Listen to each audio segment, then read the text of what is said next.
So after riding about 50 miles, I thought I'd give a quick review on my Windhorse W3. Now this is an awesome commuter bike. I think it's a true commuter bike, and I'll go over that in a second. But if you're not using this to commute to work or on campus for college, then it's still a great vacation bike to take with you, as well as a bike just to play around your neighborhood. So this product was a gift that was sent over by Windhorse, but I'm not being paid to make this review. This is just my opinion and the things that I think. Well, I'll go over the things I like and a few things that I would modify, maybe change on it. Then talk about the ride and a little bit more of the features of the bike.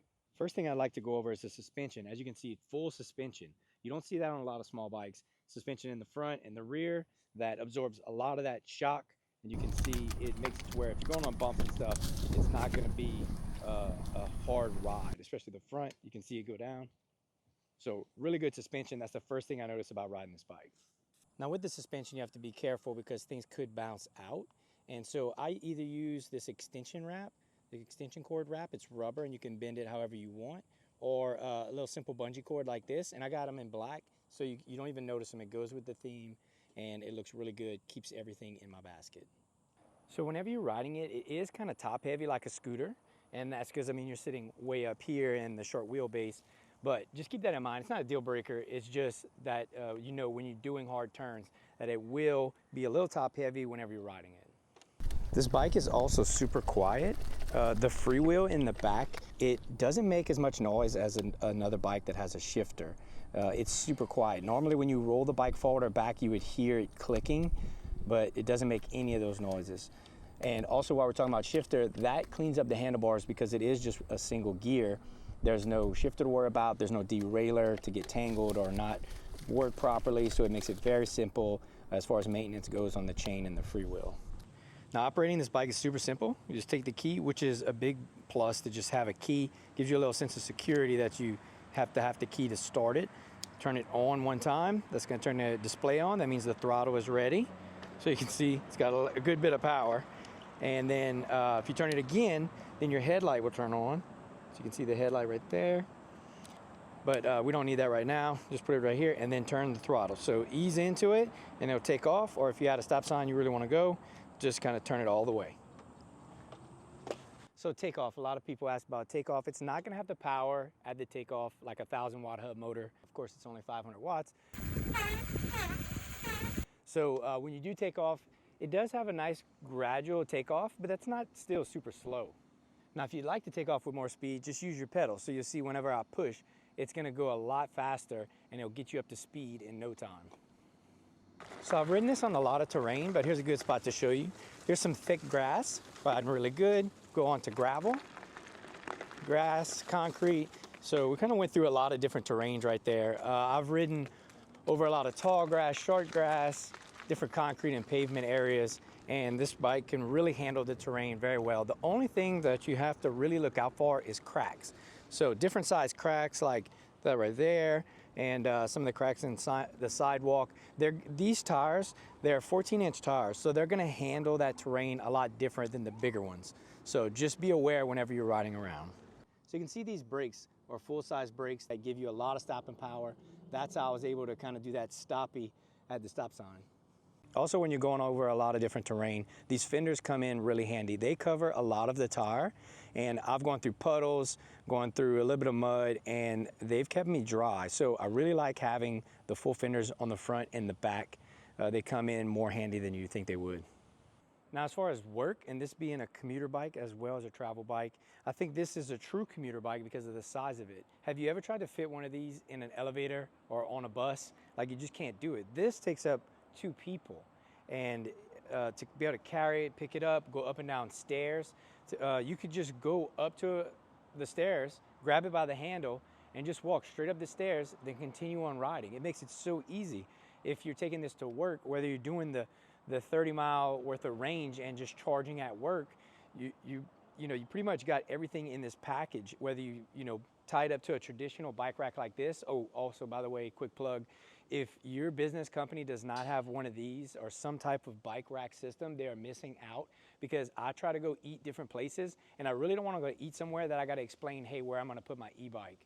So having this outside of any business, I think, is really essential in most urban environments or even some small towns. So if you're going to chain up like this or bring it inside, you know, you could put this behind your desk in a closet, in a hallway, and it'll be out of the way, charge it, and then go ahead and ride it back home. And that is just gonna give you a bigger, like just a better sense of independence than walking to work, riding your pedal bike, or having to ride the bus. So even if you got to take the bus into the city, get out, and then go wherever, it's still going to be better than having to buy a vehicle and parking and all that stuff. So if you're using this for work, I think this is definitely a better option than a lot of the commuter bikes out there that are just like a full-size bike that has an electric motor on it. So one thing that I kind of don't like, or well, something that I think they missed out on, it's not that I don't like it, this is just something that I've observed, was that if this beam here, if the steering column right here was like a two-piece, right? You take the cables out and you do it to where there's an adapter.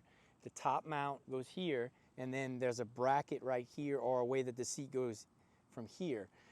Like that would make it to where you could catch more of an age group range, because my kids see this bike and they're like, oh, I want to ride it, and is it for me? And I'm like, no, you can't ride it because of the angle, how tall it is and everything. It's not possible.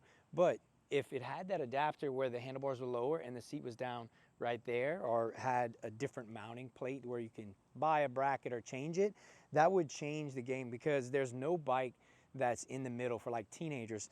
A bike that has like this type of power with the braking system, how it runs and everything, that you know, this just the sizes they make for kids just aren't good. So you could corner the market on this adaptable bike by having those two changes. I think it's just an opportunity that is missed. It's not a real highlight of the bike, but it is something I observe that when my kids see it, they think it's theirs. And I'm like, no, you can't ride it in this formation. You know, and it does have that speed lock where you can change the speed to lock it at 15 miles per hour instead of 22. So that is a better range, I think a better speed for them. But yeah, just a quick observation where I think it was just a missed opportunity. That's something that would be cool to look into.